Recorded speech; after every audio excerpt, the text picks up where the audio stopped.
You have a dream so clear you can almost touch it. You can see the life, the success, the version of yourself you want to become. And yet, day after day, you do absolutely nothing about it. You're not lazy. You're not stupid. You're not broken. But something keeps stopping you. And that something? It's living inside your own mind. Today, we're going to talk about the psychology of people who dream big but do nothing. And more importantly, why this happens and what it's really about. There's a particular kind of pain that nobody talks about. The pain of knowing exactly who you want to be, but feeling completely unable to move toward it. Psychologists have a word for the gap between your ideal self and your actual self. They call it self-discrepancy. And the wider that gap grows, the more uncomfortable and often paralyzed you become. We live in a world that celebrates big dreamers, vision boards, morning routines, hustle culture. But almost nobody talks about the silent epidemic of people who carry enormous dreams inside them that never see the light of day, not because they don't care, but because of deep, often invisible psychological forces working against them. So let's break this down. Let's go deep into the psychology, because understanding why you're stuck is the very first step to getting unstuck. The dream itself becomes the escape.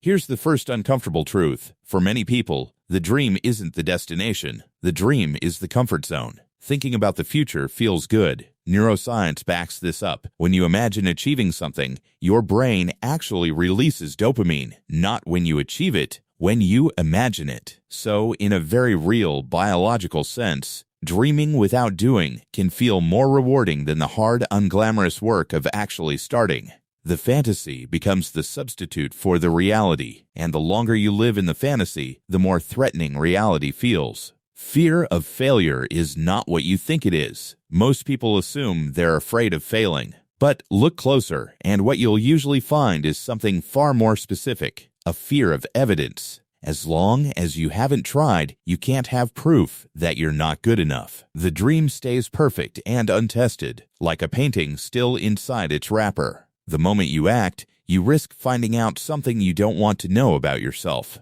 Psychologists call this self-handicapping, unconsciously sabotaging your own attempts so that failure has a ready excuse, protecting your ego at the cost of your potential. The painful irony: by trying to protect your self-image, you destroy the life you actually want. Perfectionism is procrastination in a suit. Perfectionism wears the costume of ambition. It sounds like high standards. It feels responsible. But what it actually does is raise the bar for ready so impossibly high that you never begin. I'll start when I have more time, when I know more, when things are more stable. That voice isn't wisdom. That voice is fear, speaking in a polished accent. Perfectionism is not about quality, it's about control. If I never start, I can never produce something imperfect. And if I never produce something imperfect, I never have to feel ashamed. Identity. I'm not that kind of person. Perhaps the deepest psychological trap is identity. We all carry a story about who we are, and over years, that story hardens into something we mistake for fact. If your internal story says, "I'm not the disciplined type," or "people like me don't become successful," then every time you try to act toward your dream, there's an invisible force pulling you back into alignment with that identity. This isn't weakness. This is how the brain is wired. It protects consistency above almost everything else. Changing your life requires, at some point, changing your story about who you are. Slow down here. This point is deep.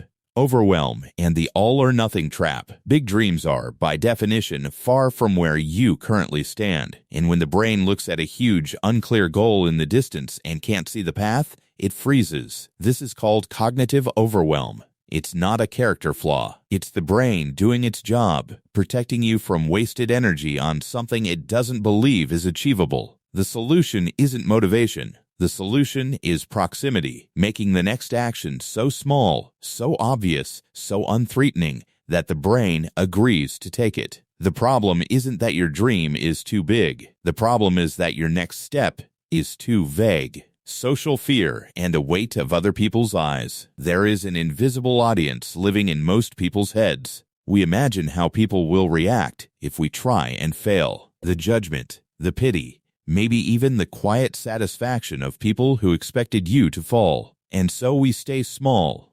We stay quiet. We don't announce the dream. We don't start the business. We don't send the application, because failing in private feels better than failing in public. But here's the reality. Most people are far too consumed with their own fears to spend much time watching yours. So what does all of this mean? It means that the person who dreams big but does nothing is not a failure. They are not lazy. They are not a lost cause. They are someone who is carrying the full weight of their own potential and the fear that comes with it without the tools to move forward. The gap between dreaming and doing is not a gap in talent. It is a gap in psychological safety. And the bridge across that gap is built one honest, imperfect, courageous little step at a time. You don't need to have it all figured out. You don't need to feel ready. You don't need the perfect moment. You need one real action taken today while you're still afraid. Because the version of you that you keep dreaming about, they didn't wait until fear went away. They started before it did. If this resonated with you, share it with someone who needs to hear it. And remember, awareness is the beginning of change. You've already taken the first step.